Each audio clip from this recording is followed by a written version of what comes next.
The Clinton campaign believed until 9 o'clock that they had a lock on this, that they were going to win. The fault of that actually lies with the media. And there is some self-reflection. Jim Rutenberg today writes a fascinating article where the New York Times editor and others basically come to terms with the fact that they stopped being journalists over the past month. In the 80s, a Soviet defector called Yuri Bezmenov defected to the United States and went on a TV show and described the process of ideological subversion. Listen to this. If there are any social justice warriors watching this by any miracle who are still not sure, this is him describing you. You spoke several times before about ideological subversion. That is a phrase that I'm afraid some Americans don't fully understand. When the Soviets used the phrase ideological subversion, what do they mean by it?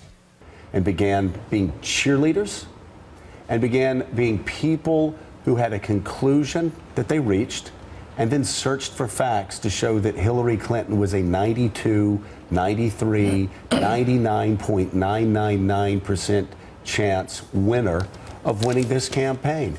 Well, how else would you explain it except that they were searching for those facts? I'm wondering, I mean, was it a big aberration or? No, it wasn't a big aberration. It was there the entire time.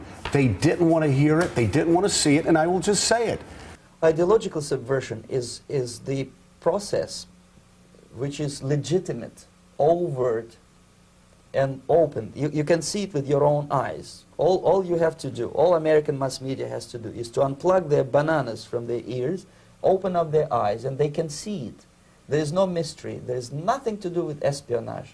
That when anybody even made the suggestion that Donald Trump could be elected president of the United States, it was their journalistic standards that were questioned. When Mark Halperin suggested that there was a pathway forward for Donald Trump as president of the United States, but reporters at some of the best newspapers in the world, anchors at some of the best news networks in the world, mocked and ridiculed Mark Halperin. I want you to think about this. They mocked and ridiculed him not for saying that Donald Trump was going to be elected president of the United States. They mocked and ridiculed him for saying there was a slight chance. Which we call either ideological subversion or active measures, активные мероприятия in the language of the KGB, or psychological warfare. What it basically means is to change the perception of reality of every American to such an extent that despite of the abundance of information, no one is able to come to sensible conclusions in the interests of defending themselves, their families, their community, and their country. It's a great brainwashing process which goes very slow, and it's divided in 4 basic stages. Because you thought Donald Trump would be such a malignant cancer on our constitutional republic. The first one being demoralization. It takes from 15 to 20 years to demoralize a nation. Why that many years?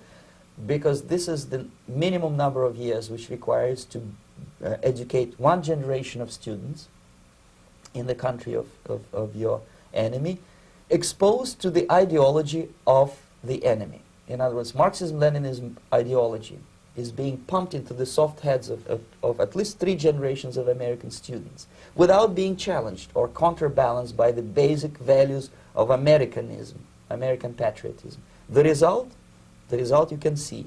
Most of the people who graduated in the 60s, dropouts or half-baked intellectuals, are now occupying the positions of power in the government, civil service, business, mass media, educational system.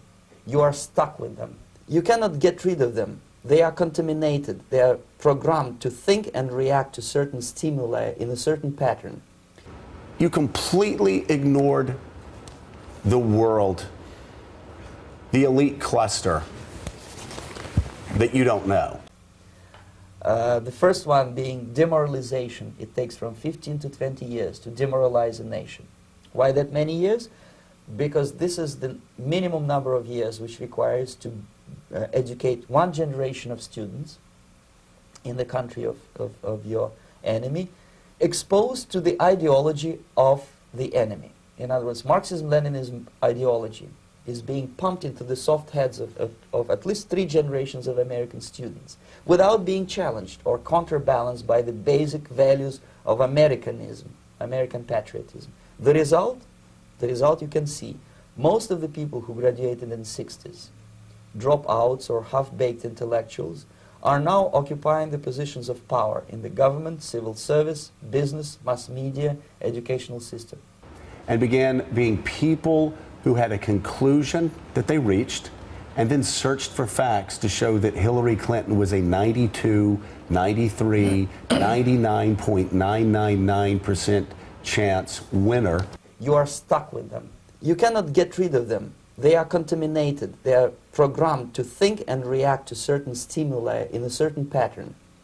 You cannot change their mind, even if you expose them to authentic information, even if you prove that white is white and black is black, you still cannot change the basic perception and the logic of behavior. It was there the entire time. They didn't want to hear it. They didn't want to see it. In other words, these people, the process of demoralization is complete and irreversible. To get rid of society of these people, you need another 20 or 15 years to educate a new generation of patriotically minded and common sense people who would be acting in favor and in the interests of the United States society. And yet these people who've been programmed and, as you say, in place and who are favorable to an opening with the Soviet concept, these are the very people who would be marked for extermination in this country? Most of them, yes. Progressive ideologues are going to do to the Democratic Party what progressive ideologues in Britain have done to the Labour Party. They are going to turn it into an ideological purity test. What we're going to talk about now is how progressive liberals have lost contact with reality. This retreat into their ideological echo chambers has given them some bizarre perspectives and made them bedfellows with some strange people, such as The Independent, a very progressive and left-leaning paper publishing neocon propaganda. In Donald Trump's agenda signals the end of America as a world superpower. Just that is so unfathomably out of touch. The psychological shock when they will see in future what the beautiful society of equality and social justice means in practice, obviously they will revolt. They will be very unhappy, frustrated people. Unlike in present United States, there will be no place for dissent in future Marxist-Leninist America. In future, these people will be simply squashed like cockroaches. Nobody is going to pay them nothing for their beautiful, noble ideas of equality. This they don't understand, and it will be greatest shock for them, of course. The demoralization process in the United States is basically completed already. For the last 25 years. Actually, it's overfulfilled because demoralization now reaches such areas where previously not even Comrade Andropov and all his experts would even dream of such a tremendous success. Most of it is done by Americans to Americans, thanks to lack of moral standards. The performance of the Democratic Party has been an absolute disgrace and demonstrates just how self-serving it had become, which is why the progressives are desperate to take it over and make it serve their ends instead. But at least they're doing it for the right reasons. At least they're not doing it because they are selfish, neocon, corrupt fucks. Donald Trump's agenda signals the end of America as a world superpower, and then they say it is difficult to predict the specifics of the new administration's policies. How do you know then? How can you justify your stupid fucking headline? Even when their manifest failures are staring them in the face, they cannot accept, as I mentioned before, reality. Exposure to true information does not matter anymore. A person who was demoralized is unable to assess true information. The facts tell nothing to him. even if I shower him with information, with authentic proof, with documents, with pictures, even if I take him by force to the Soviet Union and show him concentration camp, he will refuse to believe it until he is going to receive a kick in his fat bottom. When a military boot crashes his, then he will understand, but not before that. That's the tragic of the situation of demoralization. So basically America is stuck with demoralization, and unless, even if you start right now, here, this minute, you start educating new generation of Americans, it will still take you 15 to 20 years to turn the tide of ideological perception of reality back to normalcy and patriotism. The next stage is destabilization. This time, subverter does not care about your ideas and the patterns of your consumption. Whether you eat junk food and get fat and flabby, it doesn't matter anymore. This time, and it takes only from 2 to 5 years to destabilize a nation, what matters is essentials: economy, foreign relations, defense systems. And you can see it quite clearly that in some areas, in such sensitive areas as defense and economy, the influence of Marxist-Leninist ideas in the United States is absolutely fantastic. I could never believe it 14 years ago when I landed in this part of the world that the process will go that fast. The next stage, of course, is crisis. It may take only up to 6 weeks to bring a country to the verge of crisis. You can see it in Central America now. And after crisis, with a violent change of power, structure, and economy, you have so-called the period of normalization. It may last indefinitely. Normalization is a cynical expression borrowed from Soviet propaganda. When the Soviet tanks moved into Czechoslovakia in '68, Comrade Brezhnev said, "Now the situation in brotherly Czechoslovakia is normalized." This is what will happen in the United States if you allow all these schmucks to bring the country to crisis, to promise people all kind of goodies and the paradise on earth, to destabilize your economy, to eliminate the principle of free market competition, and to put a big brother government in Washington, D.C., with benevolent dictators like Walter Mondale, who will promise lots of things, never mind whether the promises are fulfillable or not. He will go to Moscow to kiss the bottoms of new generation of Soviet assassins, never mind. He will create false illusions that the situation is under control. Situation is not under control. Situation is disgustingly out of control. Most of the American politicians, media, and educational system trains another generation of people who think they are living at a peacetime. False. The United States is in the state of war, undeclared total war against the basic principles and the foundations of this system. And the initiator of this war is not Comrade Andropov, of course. It's the system. However ridiculous it may sound, the world communist system or the world communist conspiracy, whether I scare some people or not, I don't give a hoot.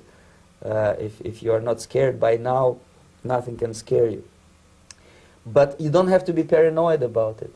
What actually happens now, that unlike myself, you have literally several years to live on unless the United States wake up. The time bomb is ticking. With every second, the disaster is coming closer and closer. Unlike myself, you will have nowhere to defect to, unless you want to live in Antarctica with penguins. This is it. This is the last country of freedom and possibility. Okay, so what do we do? What is your recommendation to the American people? Well, the immediate thing that comes to my mind is, of course, there must be a very strong national effort to educate people in the spirit of real patriotism, number one. Number two, to explain them the real danger of socialist, communist, whatever, welfare state, big brother government. If people will fail to grasp the impending danger of that development, nothing ever can help United States. You may kiss goodbye to your freedom, including freedoms to homosexuals, to prison inmate, all this freedom will vanish, evaporate in 5 seconds, including your precious lives. The second thing, the moment at least part of the United States population is convinced that the danger is real, they have to force their government. And I'm not talking about sending letters, signing petitions, and all this beautiful, noble activity. I'm talking about forcing United States government to stop aiding communism. Because there is no other problem more burning and urgent than to stop the Soviet military-industrial complex from destroying whatever is left of the free world. And it is very easy to do.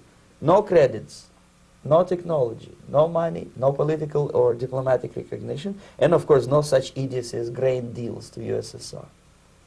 The Soviet people, 270 millions of Soviets, will be eternally thankful to you if you stop aiding a bunch of murderers who sit now in Kremlin and whom President Reagan respectfully calls government. They do not govern anything, least of all such complexity as the Soviet economy. So two very simple, maybe too simplistic answers or solutions, but nevertheless they are the only solutions. Educate yourself, understand what's going on around you. You are not living at the time of peace. You are in a state of war, and you have precious little time to save yourself. You don't have much time, especially if you are talking about young generation. There's not much time left for convulsions to the beautiful disco music. Very soon it will go, just overnight. If we are talking about capitalists or wealthy businessmen, I think they are selling the rope on which they will hang very soon. If they don't stop, if they cannot curb their unsettled desire for profit, and if they keep on trading with the monster of the Soviet communism, they are going to hang very soon. And they will pray to be killed, but unfortunately they will be sent to Alaska probably to manage industry of slaves. It's simplistic. I know it sounds unpleasant. I know Americans don't like to listen to things which are unpleasant. But I have defected not to tell you the stories about such idiocy as microfilm, James Bond type espionage. This is garbage. You don't need any espionage anymore. I have come to talk about survival. It's a question of survival of this system. You may ask me, what is it in for me? Survival, obviously, because unlike, as I said, I am now in your boat. If we sing together, we'll sing beautifully together. There is no other place on this planet to defect to.